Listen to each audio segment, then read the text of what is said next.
5 August आषाढ दीप अमावस्या. तर आषाढ दीप अमावस्याच्या दिवशी पितरांचा कृपा आशीर्वाद मिळवण्यासाठी आपल्याला या ठिकाणी लावायचा आहे एक दिवा. तर हा दिवा आपल्याला तिन्ही सांजेला लावायचा आहे, म्हणजे प्रदोष टायमिंगला त्या ठिकाणी जाऊन आपल्याला हा दिवा लावायचा आहे. आषाढ दीप अमावस्याच्या दिवशी सकाळी ब्रह्ममुहूर्तावर उठून आंघोळीच्या पाण्यात गंगाजल टाकून स्नान करायचं आहे. त्यानंतर सर्व घरातील दिवे स्वच्छ करायचे आहे. दिव्यांची आपल्याला या दिवशी दीप अमावस्याच्या दिवशी म्हणजे आषाढ अमावस्याच्या दिवशी पूजा करायची आहे, कारण की दुसऱ्या दिवशी श्रावणी सोमवार आणि श्रावण महिन्याच्या पहिल्या दिवशी श्रावणी सोमवार आलेला आहे. तर श्रावणाची सुरुवाती अगोदर दीपपूजन आपण करून घ्यायचं आहे.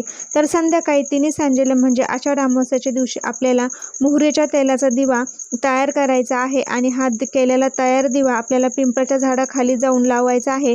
तुम्ही कणकेचा दिवा करून त्यात मोहरीचं तेल टाकून डबल वाट टाकून हा दिवा पिंपळाच्या झाडाखाली नक्की लावा. पितरांचा कृपा आशीर्वाद तुम्हाला